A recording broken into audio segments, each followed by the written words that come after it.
কোয়েল পাখির ভুনা করব, তার জন্য তেল দিয়ে দিচ্ছি কড়াই।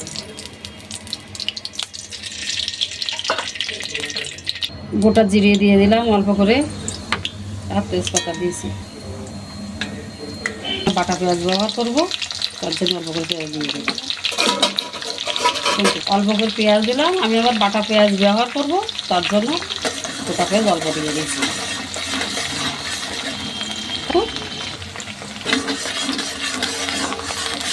ভালো এসেছে, পেঁয়াজ বাটা আর কাঁচা লঙ্কা বাটা দিয়ে দেবো।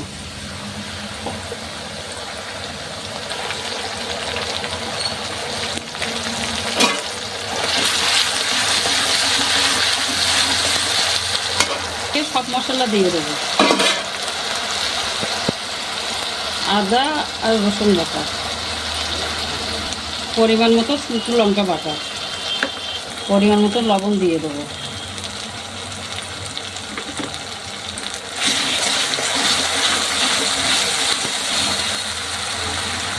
গোলমরিচের গুঁড়ো দিয়ে দেবো একসঙ্গে, পরিমাণ মতো হলুদ দিয়ে দেবো।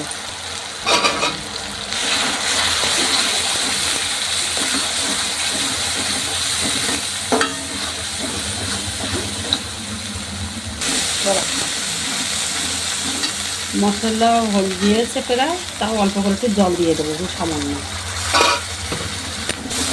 মশলাটা কষিয়ে নেব।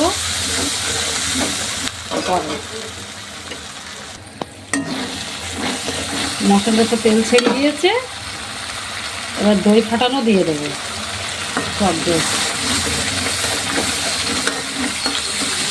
টক দই দিয়ে আবার 1-2 মিনিট একটু মশলা নেড়ে চেড়ে নেবো।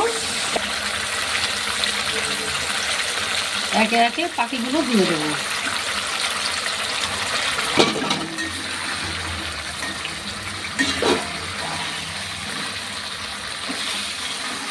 কোয়েল পাখি আস্তে আস্তে সবগুলো ভুনা করব।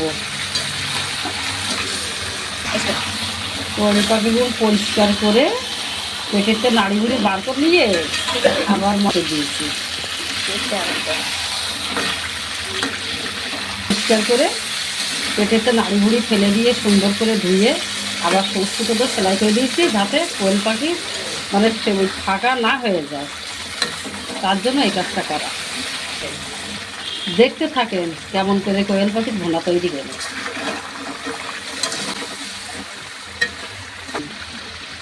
এইভাবে আস্তে আস্তে জল দিয়ে 10 মিনিট কষিয়ে নেব।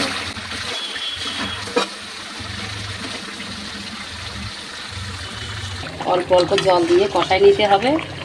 দেখেন বন্ধুরা কেমন সুন্দর দেখাচ্ছে, কালারটা কেমন এসেছে। পাখির গায়ে অনেক তেল ছিল তো।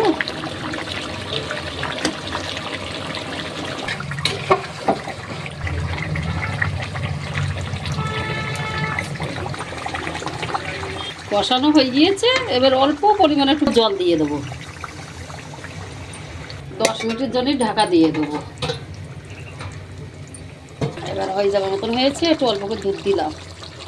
আর অনেক রকম মশলা আমি নিজে বাড়ি তৈরি করেছি, গরম তাতে একটু দিয়ে দিলাম, গরম মশলা দিয়ে দিলাম।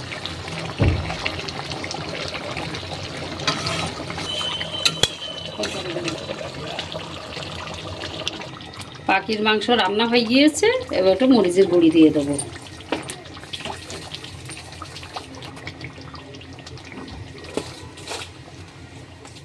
এরকম করে একবার খেয়ে দেখবেন।